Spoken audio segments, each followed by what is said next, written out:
want to share just an interesting little thing talking about tying into the universe. And I was reading a book. I got a book called The Mind of the Raven. And it's a very good book if you're into ornithology at all.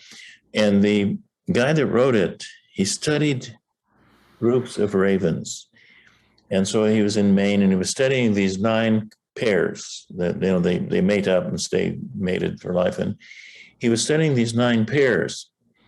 And he found that when the food supply wasn't going to be adequate, there weren't enough deer being killed and left in the woods and so forth, so they wouldn't have enough food to eat, that the 9 pairs, only 2 of them would have eggs and babies that year.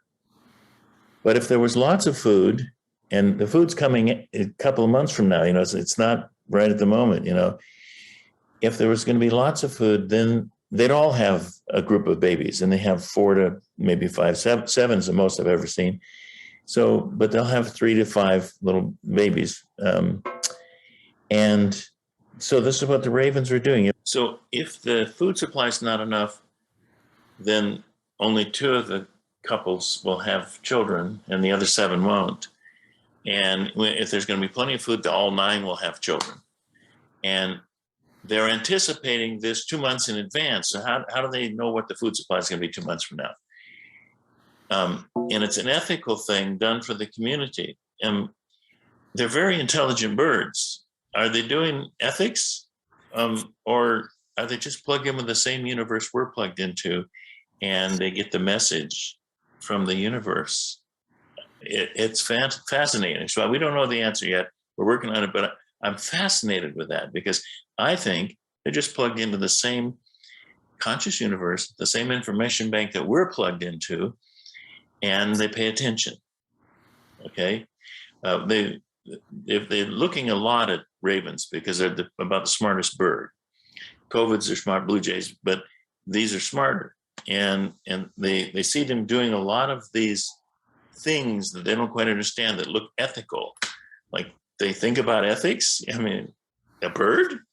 Yes. One of the things that we often do, which is wrong, is we think we're the smartest animal. And where do we have any proof of that? For sure. I mean, has anyone verified that? We're pretty good animals, but some of us have big problems. We're not so smart. Are we really the most intelligent animal? Are the whales and the dolphins more intelligent than we are? I mean, they can read sonar. They just send out a click and they read the click. We can't do that. Okay, so I often ponder the fact that life that we live is a voyage into the unknown. We want to think we control tomorrow. We don't even know what's going to happen tomorrow. It could be an earthquake. We're not sure. And the process of living here and growing is what we love in life. We really love life when we're growing and achieving. And to grow and achieve means we're overcoming struggles. Without a struggle, without something in our road that we have to overcome, there wouldn't be the joy of overcoming, the joy of achieving, the joy of struggling against it and outdoing it. I mean, that's where the endorphins come in. I made it. I won the marathon. I made it, or I even did the marathon. That's where you get the endorphins. That's what we want out of life. We want to win the struggle. But in order to win the struggle, there must be a struggle. And some of us think the struggle is toil. And so we want to avoid toil. We don't want to get into, that's too much work. I don't want to do that. I don't want to live? Think about that. I don't want any endorphins. I don't want to feel good. I'm just going to sit here and do nothing. A lot of us try to avoid work. The work is where it's at. The doing, the achieving, and so if we don't want any struggle in our life, then we want our life to be over. We want to be dead. We're hoping for nothing. So we need to see every struggle, every difficulty as a thing we're grateful for. It's a bonus. It's a gift. So I'm going to talk about that a little more later. I'm going to See what I do with my glasses here. Okay. But we should instead be grateful for every one of the struggles. After all, that's why we came here, to struggle. We want to struggle. So our question should be, what can I do to heal myself and find peace in the midst of this toil? The deepest form of healing is to forget about what ails you personally, your own illnesses, and instead become a volunteer healer, a volunteer EMT, an emergency medical tech, who applies healing to others while ignoring our own situation. When we ignore our own situation, we quit giving energy to it, and we then go heal the other person. We're going to get some endorphins out of that, and we just solved our own problem. We healed ourselves by healing the others. To do this effectively, we need to use the right tools. Now, I'm not the first one to try to heal people through the application of psychology and try to use that to straighten out our healing processes. And over a century ago, Sigmund Freud pointed out that the consciousness is made up of three things. Three things. This is important. The title of what I'm talking about today is All Three Things. He said, Sigmund Freud said, there's the id, or the subconscious, and then there's the ego, which is the talking conscious, the one that we're aware of, the us, we think that's us. And then there's a third part to our consciousness, which is the superego, or the superconscious. And all three of these, you have to consider the real beings. It's not just you, your ego consciousness that's the being. For instance, let's suppose that you cut your finger. You're chopping vegetables and you cut your finger. Okay, so now what do? Well, you want it to stick together, so you go put a bandage on it with a little pressure to the bandage. And then what do? Do you sit there and say, heal, heal, my consciousness ego says you're going to heal? No, you don't do that, do you? You forget about it. You surrender it to the universe because you know it's going to heal. You trust the universe to heal that. And what's healing it? Your subconscious is doing that gene expression. It's deciding, okay, I need to send the immune system says I got to send some white corpuscles down there to eat the bad bacteria that's in there. I got to then do some structural work. Who's doing that? Are you consciously thinking about it? I better knit that back together. No, you're not. Your subconscious is doing the whole ball game, thinking about all this stuff. It's amassing the chemicals, everything you need to heal that. 4 days later, you can't even find the cut. It's gone. Okay? But your subconscious soul, your subconsciousness does that. It's another being that's working for you that does all of that. When you eat something, if you didn't have the right bacteria in your gut, you couldn't digest it. The subconscious decides which bacteria it's going to allow to live in your gut and which bacteria it's going to send white corpuscles to kill and get rid of. So without bacteria, you can't digest your food. You think, well, I'll just eat some and I'll be better. No, after you eat, what happens? You sit there and say, okay, now digest, stomach, digest. No, you don't do any of that. It happens. How does it happen? The subconscious does that. Okay, so that's the id that Sigmund Freud talked about. And so we have this, I want to say that Carl Jung also redefined the subconscious a little bit and said that the superconscious, he redefined the superconscious and says it contains the collective unconscious. It's not part of the subconscious, it's part of the superconscious. But then what do the psychologists do? They try to talk to the ego and convince the ego to get better. Well, the ego doesn't do the healing. The subconscious does the healing. And so you can talk to our ego till the cows come home, and we're not going to heal. The subconscious does the healing. The ego envisions what it wants, like heal my cut, And the subconscious does it all. It does the gene expression. It modifies the gene expression. It makes the healing happen.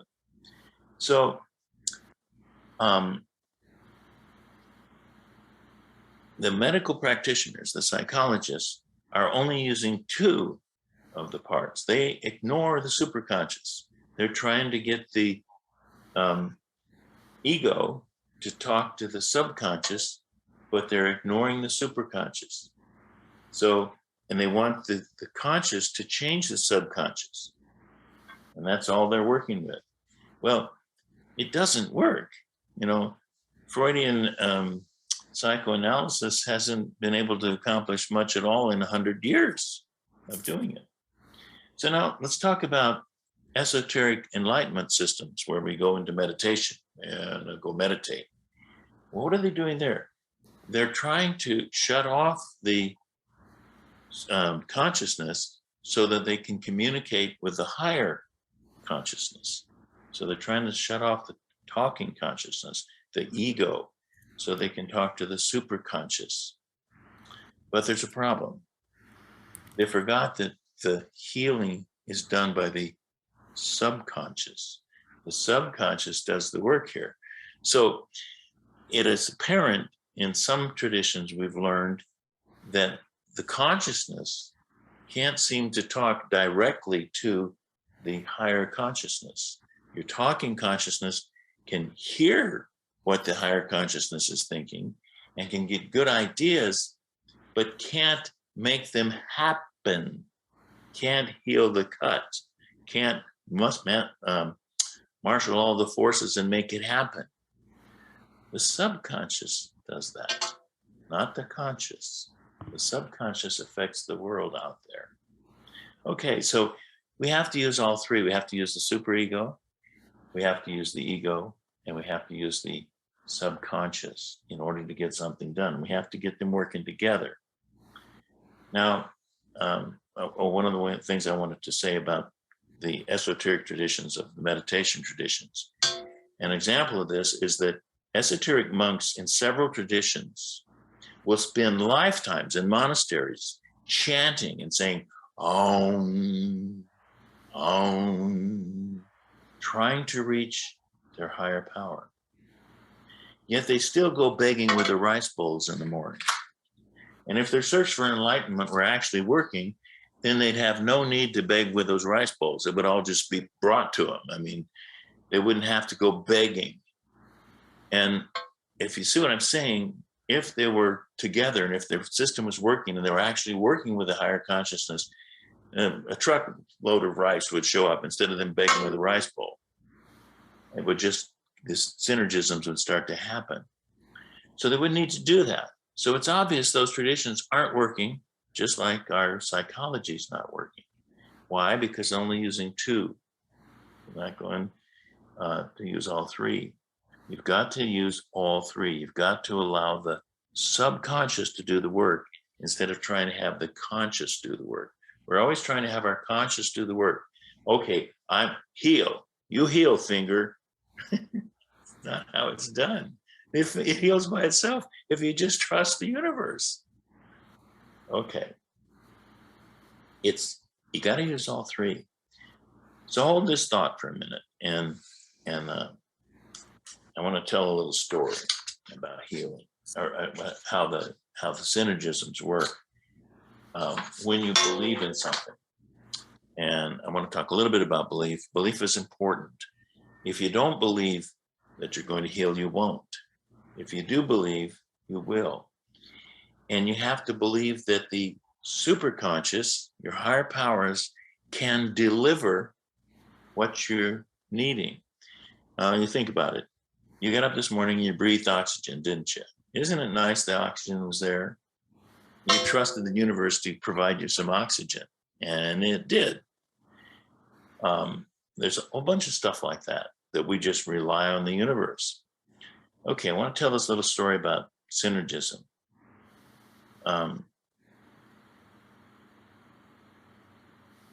Some years ago, and I think it was 2013, I went to Santa Barbara. I was going to give a talk. and had to give the talk on my birthday of all things, And so I was there on my birthday. Well, I booked a reservation in a hotel, and we went. And we went through Buellton on the way to Santa Barbara. And in Buellton, we were going to get to Santa Barbara about 2:00. That would be fine.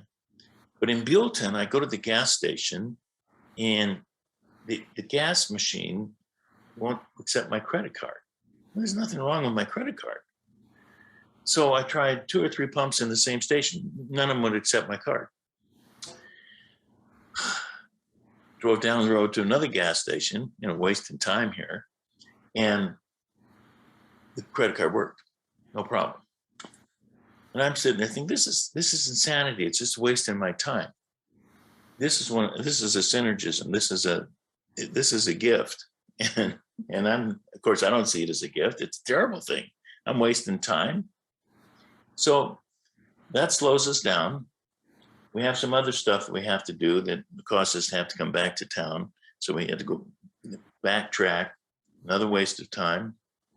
And then we followed this really slow truck over the mountain and couldn't get around the truck, wasting more time. He's just going really slow.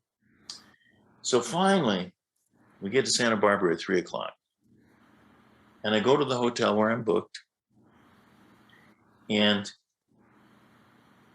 the hotel stinks. I mean, it actually smells. And so we decided we're not going to stay here. So now I got to find another hotel. So now how the story goes is I got a birthday card in my hotel room on my birthday with a bottle of champagne. Okay. When I didn't tell anybody it was my birthday. Okay. And in a hotel I wasn't booked in. So now this hotel stunk. So now I'm not booked in that hotel. So, and it's now about 3:30. It's almost 4:00, and they get the rooms ready at hotels at 4:00, and that's when you can check in and everything. Well, you can check in at 3 sometimes. And so I tell Gail, I'm sorry about the lousy hotel that I booked. And I'll take it to the Hilton. Well, there's no Hilton in Santa Barbara. So I went to the Canary Hotel. It's a very nice hotel. And I drove up there, and it's right about 4:00. We drive up, and I go into the desk, and I said, well, what kind of rooms you got? And they said, well, we got regular rooms, and then we got king size beds, and we got junior suites, and we got suites. And I said, well, we'll have a junior suite. And I wanted to be nice for having booked a lousy, stinking hotel. And so he says, okay, junior suite, and this was going to cost. And Gail then says, I want to see the room. Well, it's a nice hotel. We know it's going to be a nice room. The place doesn't stink, but we go up and we see the room, and then we come back down, and then they try to book us the room. Now there's a law there, at least in Santa Barbara, that you got to give them the same room you showed them. You can't switch rooms after you show them the room. So if she's trying to book us in the room, the computer won't let her do it. Finally, the manager comes over, pushes some other buttons, and puts us in that room. You got to give the people the room they looked at. Okay, so now we go up to the room, and we let them park the car. And we go up to the room, and right after I get in there and put our suitcases down, the phone rings. And they say on the phone, oh, there's a champagne there. Just don't worry about it. You can have it. Well, obviously, they had prepared this room for somebody else. And that's why we couldn't book it. It was already reserved for somebody else. But they had overridden that and let us book it anyway. And now they put the champagne in there for somebody else. So they told us you can have that champagne. Oh, that's nice. Okay, fine.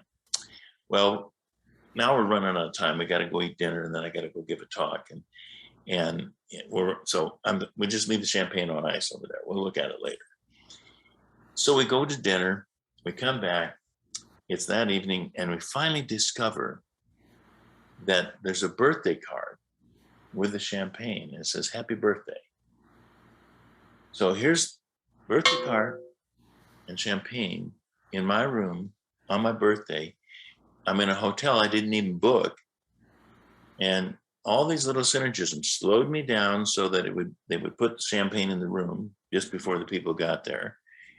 The rule that they had to give me the same room they showed me, the fact that Gail asked to see the room, and the fact that I'm late in the day and the truck slowed me down and the gas station slowed me down, and all you add all this up, there's about 28 different synergisms that had to take place, some of which I didn't like, in order to get me in this room where it's your birthday, here's your champagne, happy birthday. Well, of course, Helen did that. I know who did it. I know how that was done. It was one of my guides just decided, I'm going to send you a birthday card because I can. She manipulated all that. She manipulated when they put it in the room that I'd be late, and she manipulated me out of the place that I already booked into the one that I didn't book, all of that. And those are the things that the universe, the conscious universe, the superego can give to you when you give them the power to do that. The power is involved in your belief and your trust in them, that you believe they can actually do that for you. That's when it happens. So it's the subconscious that does these things, that heals your body and heals the universe around you. Your subconscious is your worker, your force that goes and does this stuff.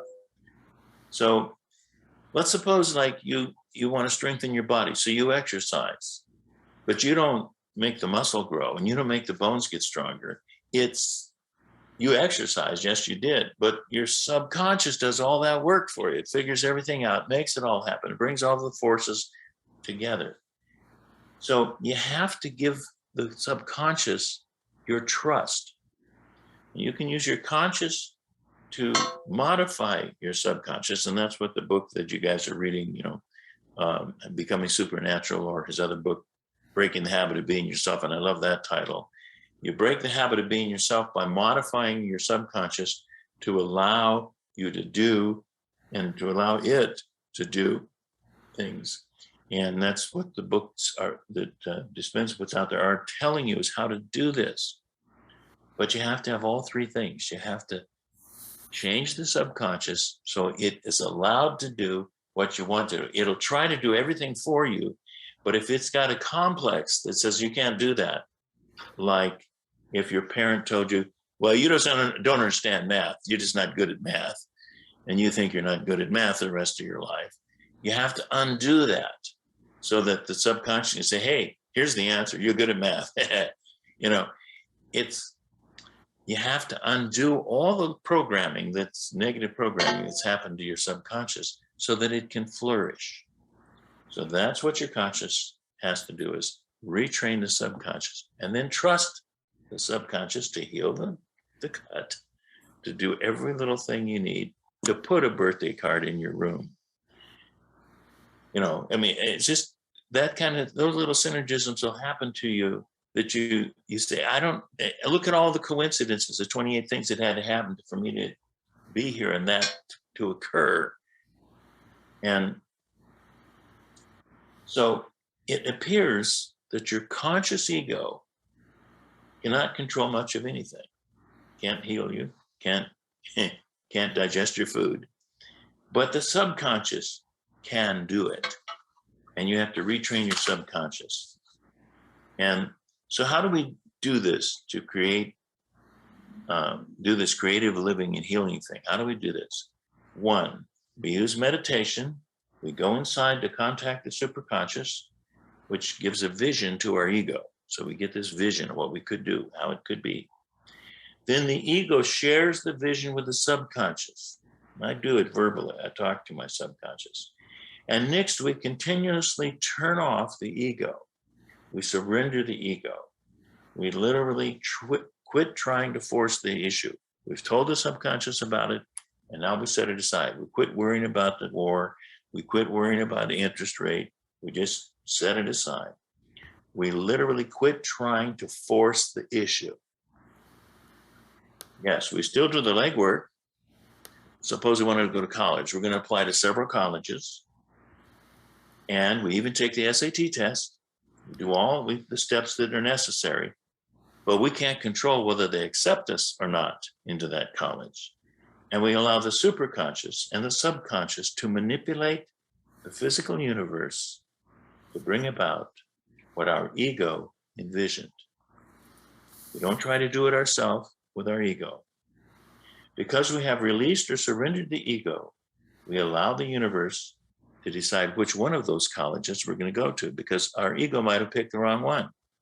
And the person we wanted to have a relationship with is in another college. And so that's the one we got accepted at. So, you see, we don't know all of everything. The future is unknown to us. And we have to allow the superconscious to decide, here's where you're going. You're going over here because that's what you need. And it may be something, the synergism may be something we absolutely don't want. Could be a car wreck even. And that's what leads us to the place we want to be in. So I just want you to realize you have to use all three parts. You can't just do one of these old-fashioned, well, I'm going to meditate and I'm going to go inside. No, you have to task the subconscious with going and doing it for you. You have to work through the subconscious to get to the superconscious. You can see what the superconscious envisions for you, but the whole program, it has to involve all three of your consciousness. You have three consciousnesses. Think of three people. Okay, there's the you that does the talking, there's the one that does the healing, and then there's the consciousness that you're tied to with all your guides and everything else in it. And you have all three of these consciousnesses, and you can see them as three people or two people and then a whole group on the other side. But you have to use all of it. You can't say, I'm going to do this. There's the ego again. I'm going to do this. No, I, the ego, am going to step back and let the universe, the superconscious, and my subconscious create the life that I envision. That's what it's all about. And that's what your Becoming Supernatural books that you guys are reading. James, I don't see James. Is he still here? Yeah, there's James. He's just turned off his picture. You guys are reading those books, and that's what it's teaching you to do, to use all three, not just two like psychology and the different two that the esoteric traditions use. Using all three makes things happen, and they really do happen. I've got so many of these stories like that birthday card where things happen that couldn't have happened, but they did. So that's the tool, using the subconscious to get to the superconscious instead of trying to go directly from your conscious to the superconscious. Okay, I'm done.